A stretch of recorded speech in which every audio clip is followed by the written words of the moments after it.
Welcome to Learners Math TV. In this video, we're going to learn how to solve problems involving a rectangle. Let us begin with this problem. Find the perimeter of the rectangle with a length equal to 10 cm and width equal to 5 cm. Let us have this figure, a rectangle ABCD. Now, what are the given? Length of a rectangle is equal to 10 cm and width of a rectangle is 5 cm. Now, since a rectangle is a parallelogram, the opposite sides of a rectangle are congruent. So this is our solution. Since congruent daw, yung mga opposite sides nila, so parehas lang, 5 cm ito, 5 cm din yon, 10 cm ito, 10 cm din yung kabila. So ibig sabihin, ito yung ating magiging equation. Perimeter of a rectangle is equal to 2 times the length plus the width. Okay? Kasi ang perimeter ay sum ng lahat. So, ibig sabihin, ito times 2 na lang natin ito. Yun yung ating magiging equation. Perimeter of rectangle is equal to 2 times the length plus the width. Okay? So, ano mangyayari? Magiging equals to 2 times 10 plus 5 cm. Ayan yun, no? 10 plus 5 cm. Then, since 10 plus 5 is equal to 15, that is 2 times 15 centimeter, then we have 30 centimeter. And that is the final answer for our problem. 30 centimeter is the perimeter of the rectangle.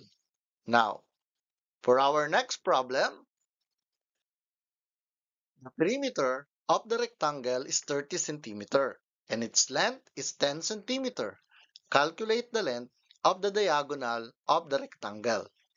So, meron tayo ditong rectangle ABCD. At nilagay na natin yung ating given length na 10 centimeter. So, since a rectangle is a parallelogram, the opposite sides of a rectangle are congruent. Kaya pwede nating sabihin na ang AB ay 10 cm din kasi opposite siya ng side CD.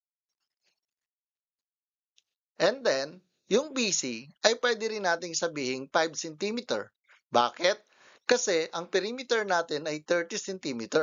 So, kung ito ay 10 plus 10, yan ay 20. So, ibig sabihin 10 na lang yung paghahatian ng dalawang side. Since they are opposite side, congruent din sila. Kaya kung 5 cm yan, of course, yung kabila ay 5 cm din. So, ibig sabihin, ito na yung mga data natin. Di ba? Yung ating AB ay 10 cm, yung BC ay 5 cm, at yung AD ay 5 cm din. Ngayon, gawa tayo ng diagonal dito sa rectangle. Diagonal AC. Ayan.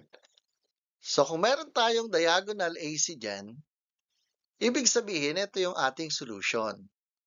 Okay? Dahil ito ay right triangle. Alam natin na ang rectangle, lahat ng kanyang angles ay right angle. Kaya ibig sabihin, yung nabuong triangle dito ay right triangle. Diba? Sabi dun sa ating property ng parallelogram, kapag naglagay ka ng diagonals, two congruent triangles are formed.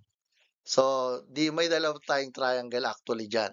At ang triangle na yan ay right triangle. At ito naman ay right angle.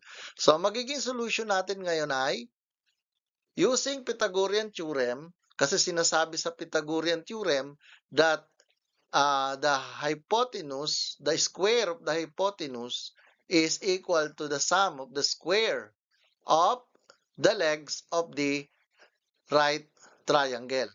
Kaya ito mangyayari dyan. Ito yung ating magiging equation. Di ba? AC squared is equal to BC squared plus AB squared. Kaya, AC squared is equal to 5 squared plus 10 squared. So, mangyayari, 5 squared is equal to 25. 10 squared is equal to 100. Then 25 plus 100 is equal to 125. And let us extract the square root from both sides of the equation. So our answer here is, ang magiging length ng ating AC, the final answer is 5, is square root of 5 centimeter. So that is the final answer for our problem. That is the length of the diagonal of the rectangle. Okay, for our next problem, the width of the rectangle is 8 centimeter and its diagonal is 17 centimeter. Find the area of the rectangle. Okay, tignan natin.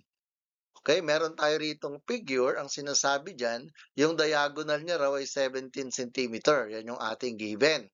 Tapos, meron naman tayong width na 8 centimeter. Okay? So, hindi natin alam itong ating length. Diba? Okay, tignan muna natin kung anong gagawin natin dyan. Okay? So, given. Ayan yung mga given natin. Ayan. So, nilagay na natin. Then, let us have our solution. Again, using Pythagorean theorem. O, kasi may kinalaman uli ito. Di ba, ang rectangle ay, di ba, 90 degrees ang kanyang mga angle. So, this is a right triangle. Ayan. So, gagamit ulit tayo ng Pythagorean theorem. Kaya mangyayari dyan, di ba, this diagonal BD squared is equal to DC squared plus BC squared. Then, the diagonal, since the diagonal is 17 centimeters, that is 17 squared, is equal to DC squared, which is our unknown side, plus 8 squared. Then, 17 squared is equal to 289 minus 64, because 8 squared is 64. So, nilipat na natin dito sa kabila, it becomes negative. So, it's equal to DC squared. Then, subtract 289 minus 64. So, ito na yan. That is 289. So, let us extract the square root from both sides of the equation. Pagkatapos natin itong may subtract. Then, it means that DC is equal to 15. So, ibig sabihin yan, ang DC ay 15 centimeter. That is the length of our CD. Diba? 15 centimeter. Now, because of that, diba, the area is equal to the length and width. Yan yung ating formula ng area. Diba? Area is equal to length times the width. So, it is equal to 15 times 8. Bakit ganon? Kasi ang length natin ay 15, yung nakuha natin kanina. Di ba? 15. And then, eto naman yung 8, yung BC. So, the length and the width, 15 times 8. So, 15 times 8 is equal to 120. So, our unit is 120 centimeter squared or square centimeter. So, eto na ngayon, yung hinahanap natin. Sabi diyan kasi, find the area of the rectangle.